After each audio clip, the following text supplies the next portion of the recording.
Buenas tardes, buenas noches, buenos días a todos los ciudadanos que nos ven, nos oyen, nos critican, nos estimulan en todas partes del mundo. Gracias. Toda crítica positiva o negativa es saludable. También las palabras de aliento que se nos brinda al programa Entre Tintos y Papeles y a este servidor Marco Ávila Cartagena. Hoy quiero hablar de una situación bastante delicada que atraviesa la República del Ecuador y que, por cierto, no es la única. Este modelo carcelario que este momento alberga 38.000 personas que han sido privadas de la libertad es un fenómeno delicado en donde se presentan muertes cada momento en las diferentes cárceles del país. Hace pocos días, contadísimos días, hubo un fallecimiento en una de las celdas de mayor seguridad del centro penitenciario aquí en Tuy, en la ciudad de Cuenca. Vamos desde las enfermedades oyendo, informándonos que existen varios problemas sanitarios en los centros de salud, en los centros penitenciarios, perdón. Hacinamiento, muertes que se presentan en las diferentes cárceles del Ecuador. Existen reportes sobre que los detenidos o los privados de libertad tienen o sufren de tuberculosis. Varios de ellos han muerto en los últimos meses en la penitenciaría del Litoral. Entonces, nosotros, con todo respeto, debemos señalar o debo señalar que esta crítica va a parecer extraña a algunas personas, pero para otras va a ser que reflexionen y piensen que la clase, que las cárceles, que las prisiones no son la solución para los problemas sociales, económicos y de la delincuencia en el país.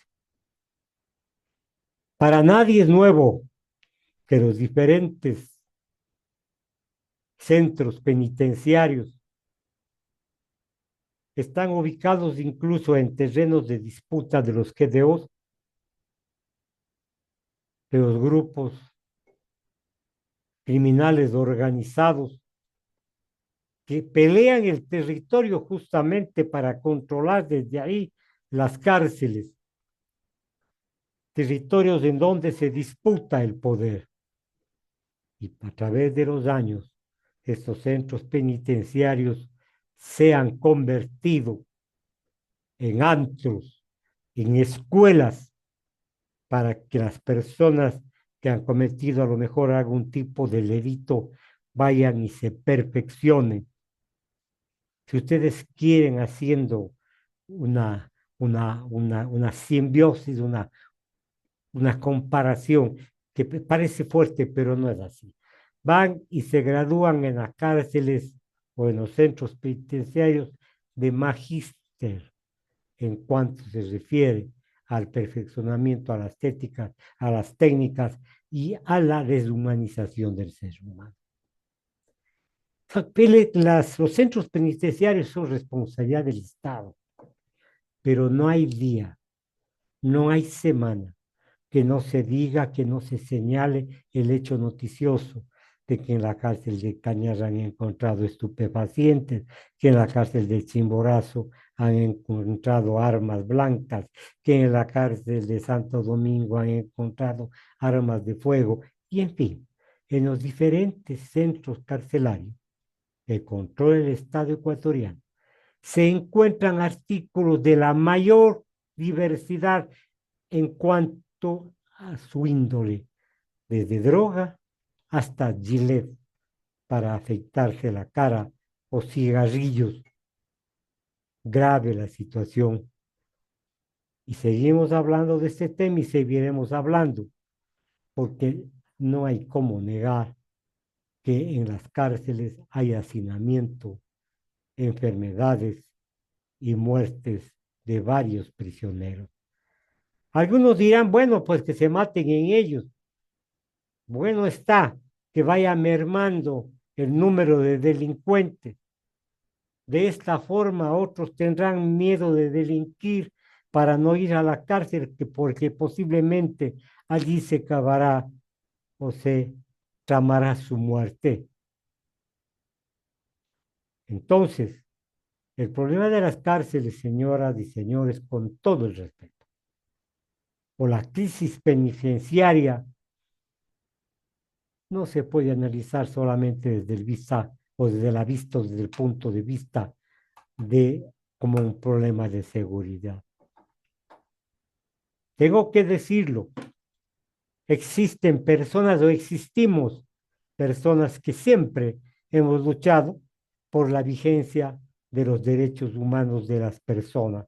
Siempre hemos hecho una práctica en cuanto se refiere a observar este acuerdo internacional, la Constitución de la República, en fin, sobre los derechos humanos.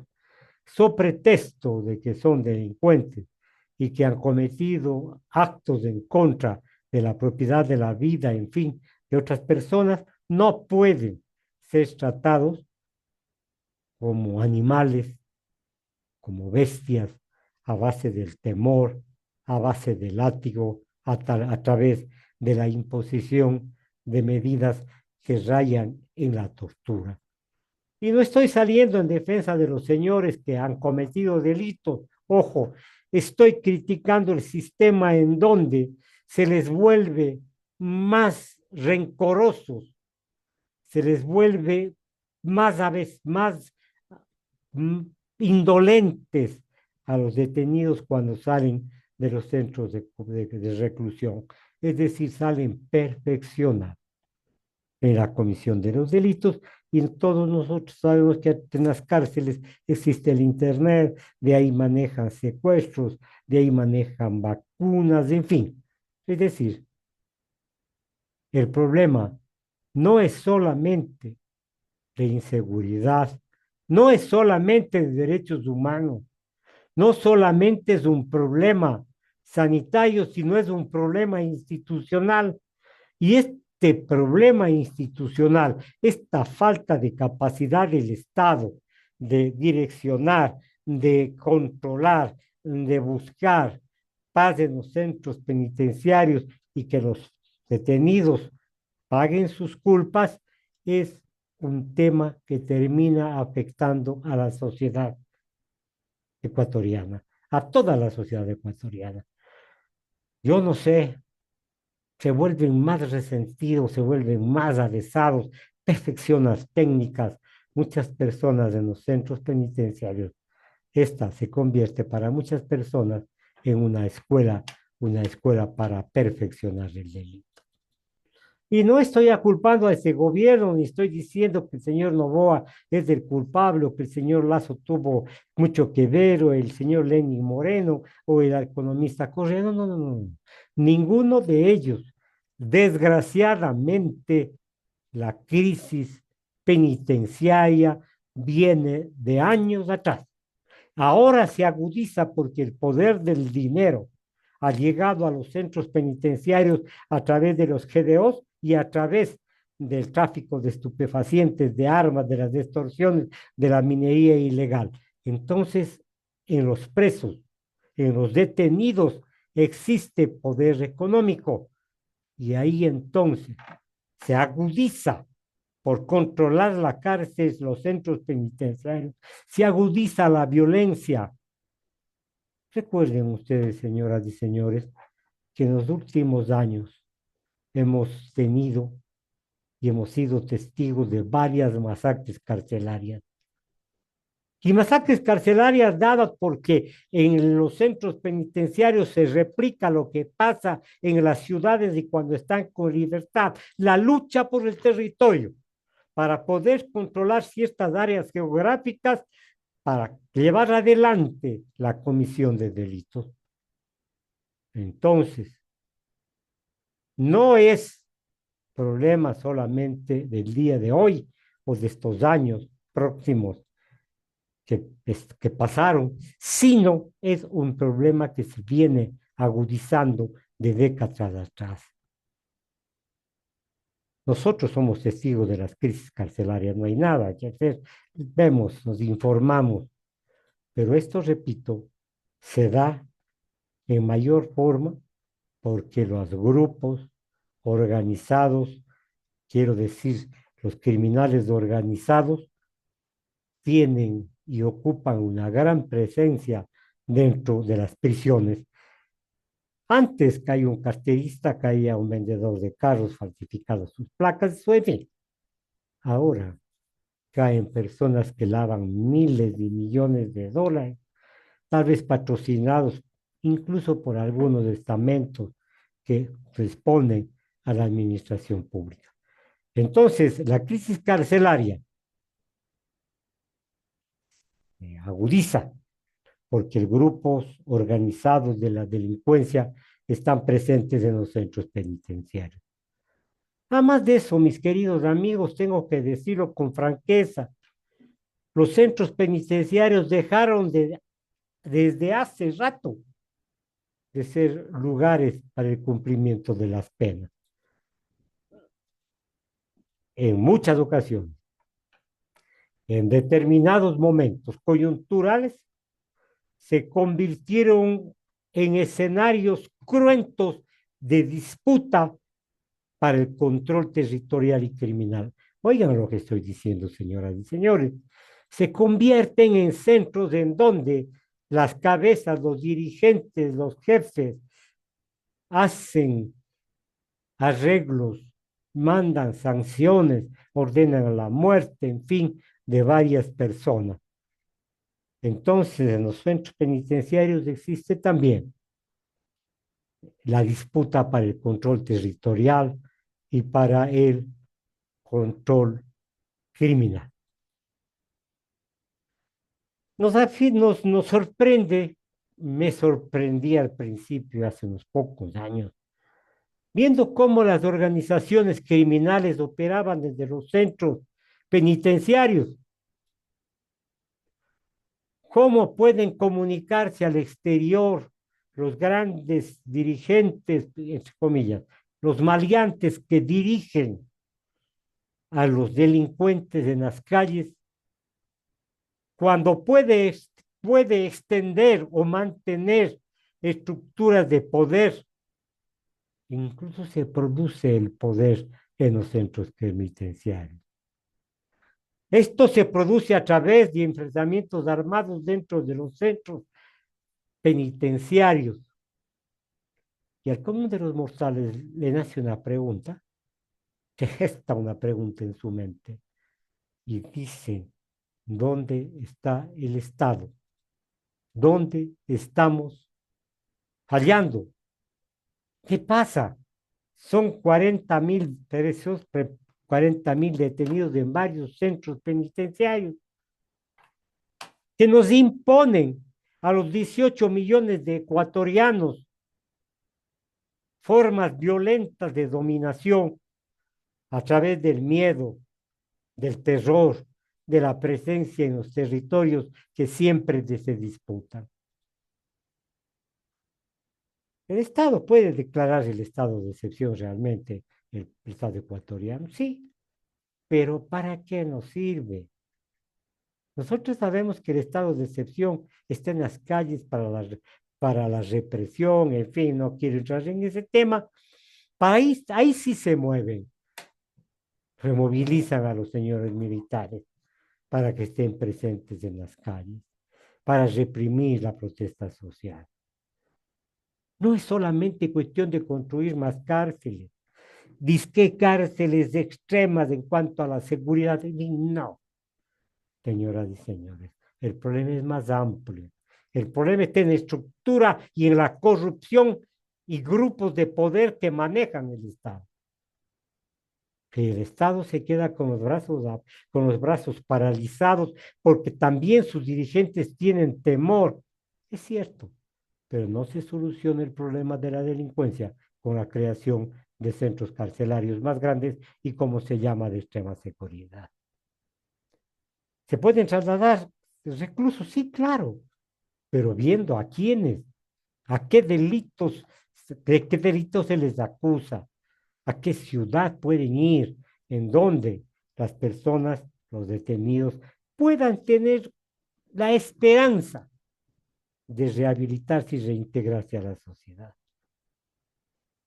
Yo creo que el Estado ecuatoriano, además de construir las cárceles que ya lo está haciendo, las nuevas cárceles, debe enunciar nuevas estrategias para el control de los centros penitenciarios en la República del Ecuador. Entonces, no hay ese pronunciamiento. Sí, vamos a hacer más cárceles y punto, pero no hay pronunciamientos. Nosotros deseamos que existan a través de nuestras preguntas soluciones en donde se señale cómo se están atacando las causas y no solamente las soluciones, qué están aplicando, qué están haciendo en escuelas, en colegios, cómo están educando a la sociedad para que justamente pueda educar hombres de bien para el bienestar de la sociedad. El problema de las cárceles es grave. No quiero ser agorero, pero en días que vengan va a ser peor todavía aún el cometimiento de actos por parte de las personas que se encuentran al margen de la ley. Si ahora tenemos 38.000, posiblemente lleguemos a 40.000 para fin de año. ¿En qué condiciones? Con situaciones totalmente escandalosas en cuanto a la higiene, en la propagación de enfermedades, en la proliferación de actitudes infrahumanas que incluso lesionan la dignidad de las personas y de la sociedad. No existen hasta ahora políticas claras. Fueron algún tiempo los señores militares a los centros penitenciarios y nos sorprendieron indicando los medios de comunicación que algunos de ellos fueron coimados y que se dedicaron o se hicieron cómplices, solaparon a los delincuentes y algunos de ellos incluso introdujo en los hechos carcelarios sustancias prohibidas como las drogas, como las armas, como dinero, en fin. Grave la situación del país. Como dije, no quiero ser agorero, pero nos vienen tiempos difíciles y en esa estrategia tiene que pensar la justicia, el gobierno, para ver cómo paliamos los actos, las organizaciones criminales, los centros penitenciarios a posteriori. Hasta aquí el comentario sobre los centros penitenciarios, pero la situación de las cárceles no solamente se debe a que los ladronzuelos, los pillos, los asesinos, las organizaciones actúan libremente a, a entera satisfacción de quién están sirviendo. No, no, no, no. También existen otros problemas paralelos a esto. El órgano rector de la justicia en el Ecuador, el Consejo de la Judicatura, ¿qué papel juega en este caso? ¿Qué puede hacer el Consejo de la Judicatura para que haya jueces probos, para que se consigan los mejores seres humanos, morales, para que vayan a ejercer el mando de los juzgados de los tribunales de la Fiscalía? Creo yo que la crisis que atraviesa el Consejo de la Judicatura ha salpicado, y me atrevo a decir que en algún momento el crecimiento del delito y el crecimiento de actitudes horrendas por parte de los grupos criminales se debe a una falta de jueces, a una falta de fiscales probos que por cierto existen en el país, y que puedan ágilmente tratar las causas. Entonces, el Consejo de la Judicatura tiene un papel importante en la selección de jueces, secretarios, amanuenses, para tratar de que la razón, la lógica, el derecho primen en sus criterios. Pero, ¿qué puedo decir también sobre las instituciones que se vuelven auxiliares de la justicia? Quiero decir, la Policía Nacional.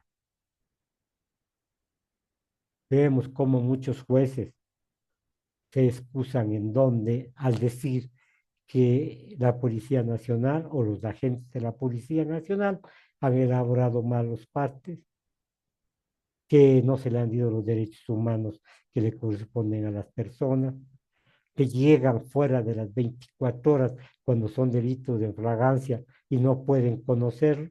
Estamos leyendo y viendo todos los días.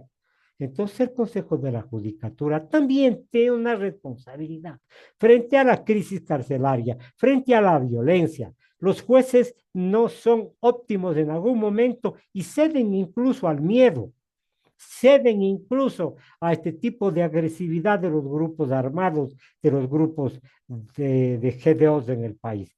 Les voy a contar una anécdota. Cuando fui estudiante de Derecho, en el tercer año, nos, el profesor nos contó, nos dijo, nos refirió una anécdota que la conocía porque había seguido el caso de Elionés y el tráfico de la creación del alcohol en los Estados Unidos. Y nos decía, señoras y señores, la mejor mercancía para comprar es la justicia por parte de los delincuentes, por parte de las personas que están en contra de la ley. La justicia es la mejor mercancía, figurativamente hablando.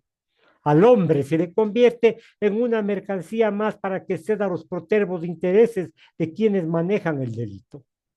Y decía este profesor de Derecho, en paz descanse, que el juez de Chicago, uno de los jueces de Chicago, era increíblemente fuerte con los grupos organizados, ¿sí?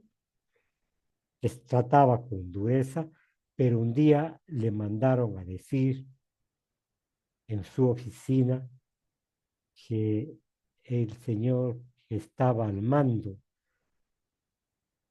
de estas operaciones de creación de sustancias como el alcohol, en fin, le ofrecía $1 millón para que sea más suave, para que permita ciertas situaciones, entre comillas, de caridad cristiana, de adhesión, de sinceridad. El señor Al Capone mandó después a ofrecerle $2 millones para que el juez deje de perseguirlos a quienes se dedicaban a esta situación contraria al derecho. Pero el juez se empeñó más y por eso ofensa que le hicieron, que trataron de coimar, tomó mayor interés moral y juzgó con mayor rigor a los delincuentes. Y el señor Al Capone mandó con sus comilitones a decirle que le daban $5 millones. $5 millones, estoy hablando de la década de 1930. Y estoy hablando de Chicago, estoy hablando de San Francisco, estoy hablando del tráfico y la creación del alcohol. Y el juez, unos pocos días después, presentó la renuncia. Y todo el mundo se admiró cómo así presenta la renuncia un juez probo, un juez sacrificado, un juez que cumplía con la ley. La gente se preguntaba, y en la renuncia el señor juez dijo, narró, describió los hechos que le habían propuesto, 1 millón, 3 millones, 5 millones. Y el juez dijo, señores ministros, renuncio, porque parece que van a llegar a mi precio. Y yo no quiero ser un delincuente más. pero acá, en ciertos lugares de la patria ecuatoriana, se llega al precio del juez, se llega al precio del fiscal, y esto no lo estoy diciendo por ser un enemigo de los jueces, los fiscales no, hay abogados sinvergüenzas que están ahí intermediando para sacar ventaja de la de lado. Entonces, señoras y señores, la misión fundamental del Consejo de la Judicatura debe tratar de conseguir los mejores hombres y mujeres para el manejo de la justicia en el Ecuador. Yo entiendo muchas de las cosas, muchos de los sucesos que están pasando. Si le mandan a amenazar a un hijo, a un hermano, a un familiar, los jueces entran justamente en una etapa de desesperación y por no perder su vida, por proteger la seguridad de sus familiares, dan fallos que les datan a los delincuentes, porque una vez lo consiguieron, la segunda será más fácil. El día de ayer el pleno del Consejo de la Judicatura aplicó, creó un reglamento para designar jueces temporales en unidades judiciales de primer nivel y los tribunales de lo contencioso. Sí, se reunieron, se pusieron de acuerdo en una forma de nombrar a los jueces para suplir la falta de jueces, garantizando así el servicio de la justicia. Está bien. Esta medida tiene el carácter de extraordinaria.